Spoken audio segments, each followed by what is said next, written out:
आप सभी, मैं आशा करती हूँ सभी लोग स्वस्थ और प्रसन्न होंगे। आज हम हमारा पाठ डॉक्टर शांति स्वरूप भटनागर को पढ़ेंगे और समझेंगे। तो आइए शुरू करते हैं इस पाठ को। ये है पाठ 14, डॉक्टर शांति स्वरूप भटनागर। डॉक्टर शांति स्वरूप भटनागर का जन्म 21 फरवरी सन 1994 को पंजाब के ऐतिहासिक स्थान मेड़ा में हुआ था। उनके पिता श्री परमेश्वरी सहाय मेड़ा के एंग्लो संस्कृत हाई स्कूल में अध्यापक थे।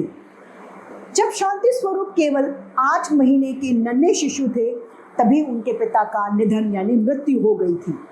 उस समय किसी को स्वप्न यानी सपने में भी अनुमान नहीं था कि पिताहीन यानी जिसके पिता ना हो ऐसा बच्चा बड़ा होकर भारत का श्रेष्ठ वैज्ञानिक बनेगा। पिता की असमय मृत्यु के बाद बालक शांति स्वरूप का लालन पालन उनके नाना मुंशी प्यारेलाल की देखरेख में सिकंदराबाद में हुआ, यानी अब उनको उनके नाना ने पाला। उनकी पढ़ाई वही की कि एक हाई स्कूल में हुई।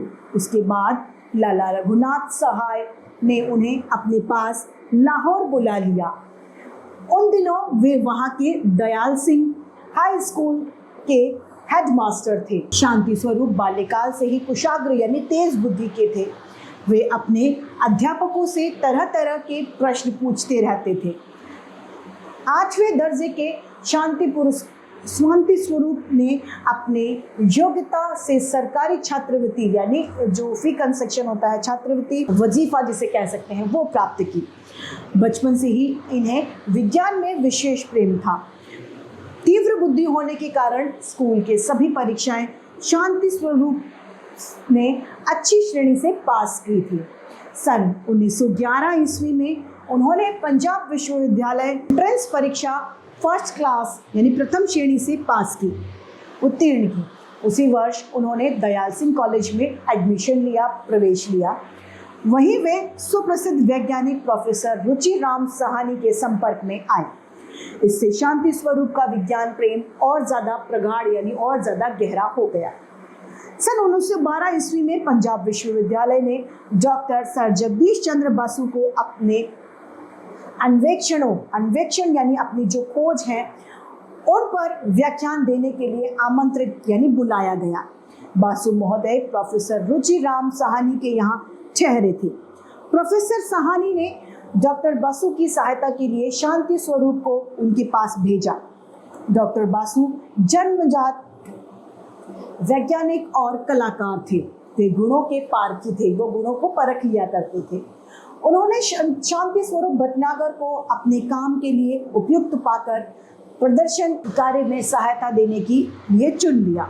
डॉक्टर बासु से प्रोत्साहन पाकर शांति स्वरूप का तरुण हृदय प्रसन्नता के मारे फूला न समाया, यानी वो बहुत ज्यादा। शांति स्वरूप भटनागर ने प्राय सभी परीक्षाएं प्रथम श्रेणी से उत्तीर्ण की। जब वे बीएससी में पढ़ रहे थे तब उनका विवाह यानी शादी लाला रघुनाथ सहाय की सुपुत्री लाजवंती देवी के साथ हो गया। एमएससी की परीक्षा उत्तीर्ण करने के बाद वो कुछ समय तक दयाल सिंह कॉलेज में मामूली वेतन यानी थोड़ी सी तनख्वाह पर कार्य कर रहे थे। वहीं से छात्रवृत्ति प्राप्त लेकर वे विलायत यानी फॉरेन विदेश अध्ययन करने चले गए। शांति स्वरूप भटनागर ने लंदन में अध्ययन किया और अनुसंधान भी किया। 1921 में उन्होंने लंदन विश्वविद्यालय से डॉक्टरेट यानी पीएचडी की उपाधि प्राप्त की। इस उपाधि के मिलने से पहले ही उनके कई मौलिक खोज निबंध इंग्लैंड और जर्मनी के प्रमुख वैज्ञानिक पत्रों में छप चुके थे। लंदन विश्वविद्यालय में डॉक्टर भटनागर ने पायस संबंधी जिस कार्य का सूत्रपात किया था उसे उन्होंने काशी हिंदू विश्वविद्यालय वाराणसी में भी जारी रखा। उन्होंने अपने सहकर्मियों यानी साथ में काम करने वाले विशेषकर के माथुर और डॉक्टर माता प्रसाद के साथ भौतिक विज्ञान संबंधी कई महत्वपूर्ण अनुसंधान यानी खोज किए। डॉक्टर शांति स्वरूप भटनागर ने लाहौर में शुरू में भौतिक और साधारण रसायन की कई समस्याएं विशेषकर प्रकाश रसायन पर काम किया। अणुओं और उनके चुंबकीय गुणों पर उनके कार्य विशेष उल्लेखनीय थे। डॉक्टर भटनागर का कार्य क्षेत्र केवल विशुद्ध विज्ञान तक ही सीमित नहीं था। उन्होंने अद्वितीय महत्व को भी अनेक उपयोगी और व्यवहारिक अनुसंधान किए। पंजाब के मिट्टी के तेल के कारखाने ने डॉक्टर भटनागर के अन्वेषणों की सहायता से लाखों रुपयों का लाभ उठाया था। डॉक्टर भटनागर की पेट्रोलियम संबंधी खोजों से लंदन की मेसर्ड स्टील ब्रदर्स कंपनी के संचालक बड़े प्रभावित हुए और उन्होंने इन्हें 1.5 लाख रुपए प्रदान किए। डॉक्टर भटनागर ने इस धनराशि से पंजाब विश्वविद्यालय में पेट्रोलियम रिसर्च के लिए एक स्वतंत्र विभाग स्थापित कर दिया। यहाँ 2 वर्ष के अन्वेषण का आशातीत परिणाम निकला, यानी आशा के अनुसार परिणाम निकला। उनकी संतोषजनक प्रगति देखकर उन्हें स्टील ब्रदर्स ने 2.5 लाख रुपए और दिए। डॉक्टर भटनागर ने इसे भी पंजाब विश्वविद्यालय को दान कर दिया। उनके इस दान की भारत में भूरी भूरी प्रशंसा की गई।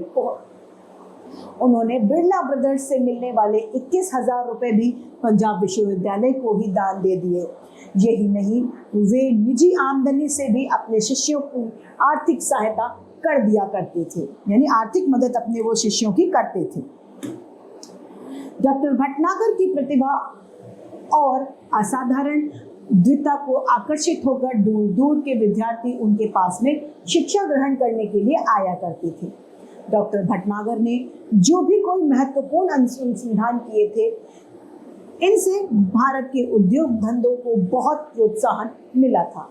स्टील ब्रदर्स के साथ डॉक्टर भटनागर ने अपने जिन अन्वेषणों को पेटेंट करवाया था, उसमें 2 विशेष उल्लेखनीय हैं। एक मिट्टी के तेल की रोशनी की ताकत बढ़ाना और दूसरा था बिना गंध किए मोम को तैयार करना, बिना किसी भी गंध, यानी उसमें कोई खुशबू या बदबू नहीं थी। उद्योग धंधे और बड़े बड़े मिलों और कारखानों के कूड़े करकट आदि को उपयोगी बनाने के बारे में भी डॉक्टर भटनागर ने उल्लेखनीय कार्य किए थे। पश्मीना सिल्क बनाने की इन्होंने एक नई तरकीब भी ढूंढ ली थी।